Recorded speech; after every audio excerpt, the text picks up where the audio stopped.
What up, YouTube? Team Movies here. Now, since today is the birthday of late TV creator and famed director Garry Marshall, I decided to go ahead and do my top 10 favorite Garry Marshall projects. Because I'm doing projects like I mainly talk about his TV credits and movie credits as well. Because he's really big with he was like very big in the TV genre, and he's also pretty popular in the movie space as well. So I'm gonna like combine the two. Anyway, with that being said, here's my 10 favorite Garry Marshall projects. And I made this in code, by the way. I mean, almost love videos. Anyway, coming in at number 10, it is a film called Dear God.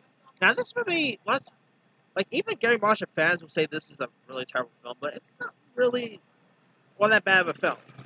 Anyway, it stars, this con man named Tom Turner, played by Greg Kinnear, who ends up being promised a judge who'll get he ends up promising this judge that he'll get a honest job for a year, but when he ends up starting to work in a U.S. post office's dead letter office, I might say, he ends up being moved by some of the letters addressed directly to God. And so, after he ends up starting a good Samaritan con by replying to the letters, his co-workers, who are played by Laurie Metcalf, Tim Conway, and Franklin Marshall collaborator Hector Alonso, are inspired to do the same as well. And their good work end up being free upon his post master general, and as well as the cops. And this is a very interesting inspirational based movie. I mean, Greg Kinnear is no stranger for God-based films. I mean, of course, he did a lot of other faith-based movies over the years. And I thought he was pretty good in Dear God. The movie isn't really Marshall's best work or anything. I mean, that's why it's number 10. I mean, the top 9 are definitely his best work. But yeah, Dear God is a pretty decent film. Greg Kinnear, I mean, he's Greg Kinnear. He's always great. Hector Alonso is great. I mean, he, of course, worked with, he's been in lots of Garry Marshall films over the years. And, yeah, Dear God is a really good film. If you guys haven't seen it, it's, very funny, heartfelt, really good film. Alright, coming in at number 9, it is Valentine's Day. Now, this is a, ensemble-based movie, and, each story centers on Valentine's Day. And this is actually a movie I'll watch on Valentine's Day when I get a chance to. Valentine's Day is a really nice little film. I mean, lots of people will say that's horrible and all, but I don't really mind it. I mean, it has some interesting storylines, a great cast. I mean, you've got people like Bradley Cooper, Jennifer Garner, Ashton Kutcher. You also had Anne Hathaway, Jessica Biel. The aforementioned Hector Alonso's in this. You also got Shirley MacLaine's also in this. Who else? Emma Roberts. I mean, the list goes on and on. Queen Latifah, Jamie Foxx. I mean, yeah, this has a really great cast. Now, this was the start of Garry Marshall's, I guess you could say, holiday trilogy. I mean, I don't know if that really makes sense. Garry Marshall's holiday trilogy. I guess this is technically a trilogy if you look at it. But, yeah, Valentine's Day I thought it was pretty cute, charming. Definitely a film, you could definitely watch almost every Valentine's Day and never get bored of it. Great storylines. I mean, if you guys haven't seen Valentine's Day, it's a pretty good film. Alright. Now, speaking of New Year's, of his holiday trilogy, number 8 will be New Year's Eve. Now, New Year's Eve it's probably my favorite out of his holiday trilogies. And this also it's of course a romantic comedy that takes place on New Year's Eve, and has interesting storylines. You even had John Bon Jovi was in this, Lea Michele, Ashton Kutcher, Halle Berry, Robert De Niro, Katherine Heigl, Sofia Vergara, Ludacris, Hilary Swank, Jessica Biel, Seth Meyers. Boy, this has a great cast. I mean, so many great actors in this that I can't even remember off the top of my head. And New Year's Eve, I think it's a really cute, charming little film. And this also did not do well with critics. As we speak, the movie actually has an 8% on Rotten Tomatoes. Yikes. It's actually one of the, those few Ron films on Rotten Tomatoes that I really enjoy. I mean, it's not a great movie, nothing like that. There are cringy moments in this, but it's not really as bad as critics may out to be. Now, one other reason why now there is another reason why I prefer New Year's Eve over the other ones is because, like, fun fact, the hospital that Robert De Niro's character is in. Get this, that hospital that was used in the movie is actually right across the street from me. I'm not making that up. Like, I actually even saw when the film was being shot, I actually saw some of the filming that was going on. Granted, I didn't really see Gary Marshall or De Niro anymore because I guess they were like inside the hospital. But I thought that was pretty cool. And like Ludacris was downtown square for his shooting. I mean, obviously it's a movie that takes place in New Year's Eve, so obviously it's gonna be shot in New York City because New Year's Rockin' Eve. I mean, come on. But yeah, New Year's Eve is actually not how bad as critics may actually be. I mean, it's not particularly great, nothing like that, but it's pretty decent. And not to mention Penny Marshall's also in this too, so it's always given to have Penny Marshall in anything.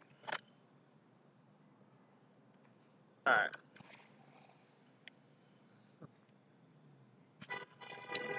Alright, coming in at number 7, it is a TV show, obviously, and it is Laverne and Shirley. Now, years ago, before Two Broke Girls and all that, and years before Two and a Half Men, there was like two of the coolest roommates around. That was Laverne and Shirley. You have Penny Marshall and Cindy Williams as two of the iconic TV characters there are. And this was, I guess you say this was also like a spin-off of sorts of Happy Days. And Laverne and Shirley is a classic. I mean, Penny Marshall, who's, by the way, is the sister of Garry Marshall, she was great. Great chemistry between Marshall and Williams. I mean, it's a really, there was some, great iconic episodes in this. Laverne and Shirley is a really iconic show. If you guys ever seen Laverne and Shirley, they premiere that show a lot. But definitely go check out Laverne and Shirley if you guys haven't seen it. Alright, coming in at number 6, it's another Happy Days spin-off, and that is Mork and Mindy. About two famed aliens, and they of course made their debut on Happy Days, and you had the two stars in this was Robin Williams and Pam Dauber. There's been some other great alien-based sitcoms over the years, whether it's Third Rock for the Sun or Alf or whatever. Mork and Mindy is a real classic. I mean, it was actually the one that really put Robin Williams on the map for most people. His actual first feature film was Popeye, but if it wasn't for Mork and Mindy, we probably wouldn't have Robin Williams as a major star today. I mean, he was great on Mork and Mindy. And Pam Dauber was great. I mean, you could tell how much a great relationship Penn and Robin had, because on this documentary that premiered on HBO not so long ago, they had an interview with Pam Dauber, and she was being interviewed about how much she really admired Robin and how close they were and all. Those two had great chemistry. Other. I mean, if you guys ever seen Mork and Mindy, it's a TV classic right there.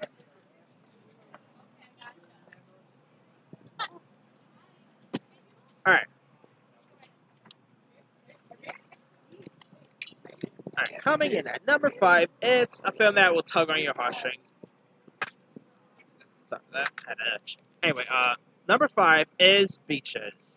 Now, Beaches stars Bette Midler and Barbara Hershey, who ends up being as children and who were vacation in Atlantic City, New Jersey, and remain friends throughout decades. And they of course grew up and have relationships and all that. And there's also sickening that have one of the characters also ended up having getting sick and all. And you also had a very young Maya Blag, way before Big Bang Theory fame. She was in this. John Hurt was also in this. I mean, Beaches is a classic. I mean, they also remade it on Lifetime with Andrea Mandel and Nia Long, which I thought was okay. But nothing touches on the original Beaches. It is a really like this movie will pull on your heartstrings. You're gonna need tissues while you're watching Beaches. It's a classic. I mean, if you guys haven't seen Beaches by now, do yourself a favor, give it a go. It's a really good one. And Barbara Hershey and Bette Miller, they both really had great chemistry with one another. All right, coming in at number 4, it's The Princess Diaries. Now you got it was actually the movie that really put Anne Hathaway on the map for most people. You also had you even had Julie Andrews was also in this. Princess Diaries is terrific. I mean, Anne Hathaway was great. Julie Andrews as the grandmother, Queen Clarisse Renably was great. It's a really iconic film. I mean, crazy to believe how crazy to see Anne Hathaway go from Princess Diaries to stuff you see nowadays. Whether you talk about her insane role in Havoc or her Oscar-winning role in Les Miserables. I mean, Princess Diaries. If it wasn't really for Princess Diaries, Anne Hathaway probably wouldn't be much of a star as she is today. And Hathaway, like Garry Marshall, him working with Hathaway and Andrews were great. I mean, his directing in this was good. He also went and did the sequel, which I like the first Princess Diaries, not so much the sequel. And they have been talking about doing a Princess Diaries 3, which, to be honest, I don't see this going to the other time. If they do a Princess Diaries 3, I could really see it go to Disney Plus, not in theirs. But I mean, could you even get and halfway in another one? I mean, come on, man. God knows what director would do a good job with the third one. I mean, Garry Marshall's gone, so yeah. But Princess Diaries is still a great one. I mean, it's a great Disney flick. Has great music in it. I mean, if you guys never really seen the Princess Diaries by now, give it a go. I mean, who still haven't seen the Princess Diaries? Come on.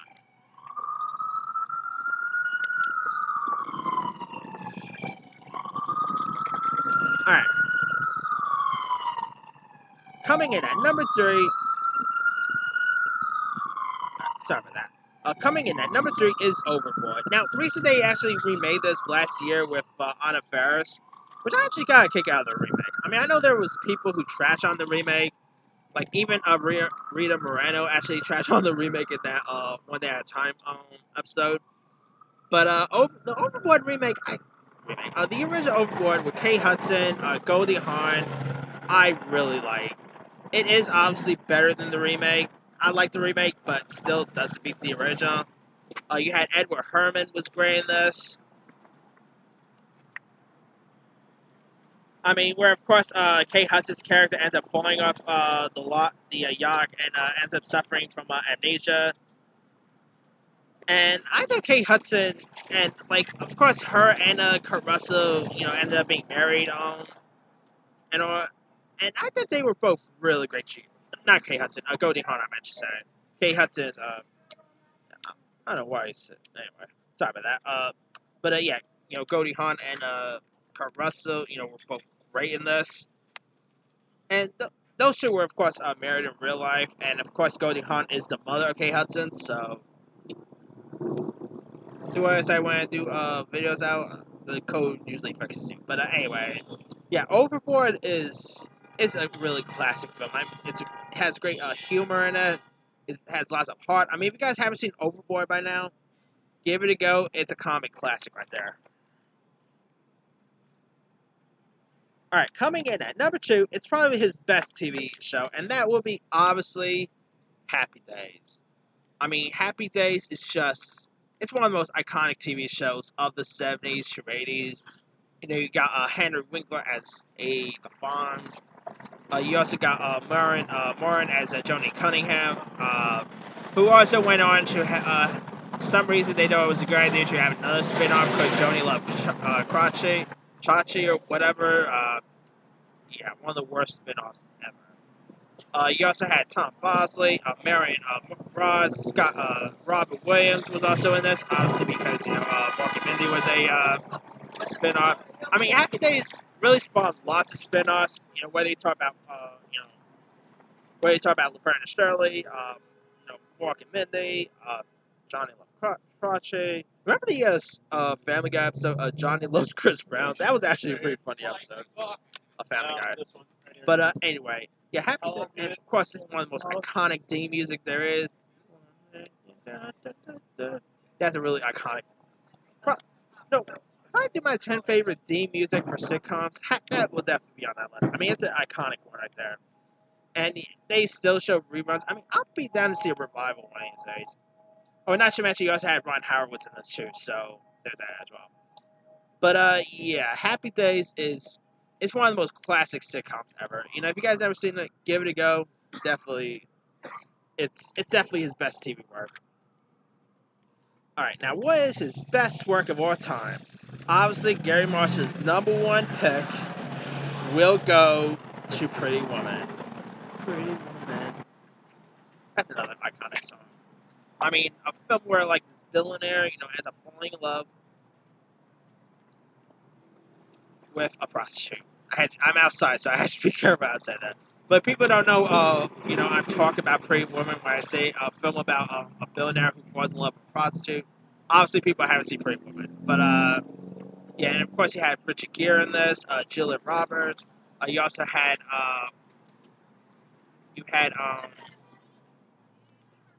Jason Alexander from Seinfeld fame.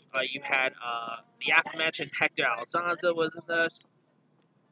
Pretty Woman is also the best film of Richard Gere and Julia Roberts' career. I mean, of course, not so long ago, I did my 10 favorite Richard Gere movies, and Pretty Woman was #1. I did my 10 favorite Julia Roberts movie, and Pretty Woman was #1. I mean, this movie is one of the best romantic comedies there is. It's funny, has lots of heart. I mean, when you think of a movie about, a guy who falls in love with a prostitute, that sounds like a bit of a dumb premise. But the movie is really good. I mean, it got released in the '90s, and it's still a movie that still gets talked about today. I mean, for some reason, if you've never seen Pretty Woman, give it a go. It's a classic right there. But that's pretty much it. Let me do the quick rundown. 10, Dear God. 9, Valentine's Day. 8, New Year's Eve. 7, Laverne and Shirley. 6, Mork and Mindy. 5, Beaches. 4, The Princess Diaries. 3, Overboard. 2, Happy Days. And 1, Pretty Woman. Now, there's loads of other Garry Marshall movies I probably could have added. He also worked with Julia Roberts and Richard Gere on another movie called Runaway Bride, which was a big step down of A Pretty Woman. His other works includes The Flamingo Kid with Matt Dillon, Raising Helen, which actually had Kate Hudson in it, Nothing in Common with Tom Hanks, Frankie and Johnny. He was a writer on League of Their Own, which was directed by Penny Marshall. He directed Soap Dish. I mean, he's done so many great stuff. Like, definitely, Garry Marshall may be gone, but his, TV and movie projects will always live on. But let me leave you guys. What are some of your favorite Garry Marshall movies?